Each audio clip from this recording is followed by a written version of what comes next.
Na única vez em que Jesus mencionou a igreja, ele disse algo que talvez os discípulos não entenderam no momento que foi dito, assim como muitos não entendem também no dia de hoje.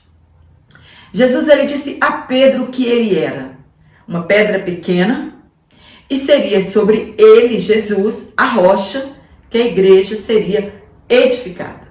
Pedro era fragmento e Jesus a rocha. A crucificação e morte e a ressurreição de Jesus são os fundamentos da igreja. Ele afirmou que as portas do inferno ou do Hades não poderá vencê-la ou prevalecer sobre a igreja. E que daria a ele, Pedro, as chaves do reino e não do céu, como muitas pessoas imaginam. E o que ele ligasse ou desligasse na terra seria feito no céu da mesma forma. Precisamos entender que cada cristão é uma pedra viva nessa igreja. Pedro, em sua carta, ele afirmou que nós somos pedras vivas. Nós já sabemos que esse edifício espiritual, ele ainda não está pronto, acabado. Na Bíblia, entre aspas, portas, ela representa autoridade e poder. Jesus estava afirmando que este poder organizado da morte e de Satanás seria destruído por intermédio da morte e ressurreição de Jesus. Cristo derrubaria estas portas e libertaria os cativos. Então, este poder não prevalecerá contra a igreja. São as forças que se opõem a Cristo e à igreja.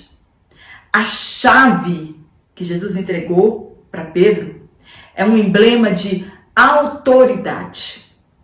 Jesus condenou os peritos da lei, porque se apoderaram da chave do conhecimento.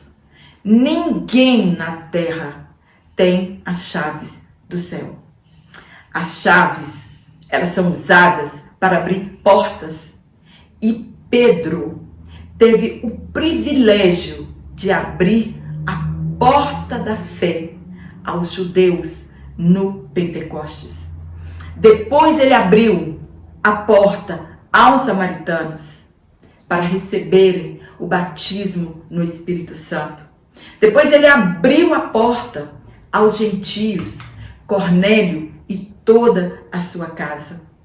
Isso não quer dizer que ele tinha uma posição superior aos demais. Pedro sempre se considerou um servo de Cristo. Ligar e desligar era muito comum entre os rabinos. Jesus não disse que ele teria poder de salvar ou de condenar alguém. Jesus não disse isso, mas de proibir e de permitir. Jesus estava dando a ele a autoridade para detectar culpa ou inocência de uma pessoa, mas de anunciar a culpa e a inocência de uma pessoa. Ananias e Safira é um exemplo para nós. No caso, quando ele disse em que dois concordem com algo, será concordado no céu, Jesus estava ensinando, não que podemos impor a nossa vontade no céu. Nós concordamos e Deus tem de fazer. Não. Mas que eles deveriam fazer na terra tudo que Deus havia determinado.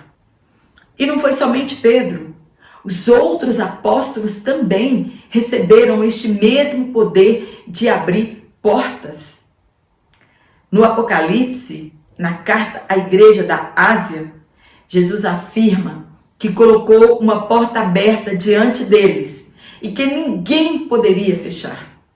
Era a porta da palavra, aberta aos gentios e judeus. Chegou o tão esperado dia, a tão esperada promessa em que Deus derramaria do seu Espírito e que Jesus enviaria o Espírito Santo. No ponto 1, Pedro batizado no Espírito Santo. Pedro tornou-se em outro homem, logo após ser cheio do Espírito Santo. Ficou para trás aquele Pedro violento, inconsequente, e nasceu ali um novo homem, corajoso, ousado e cheio de unção.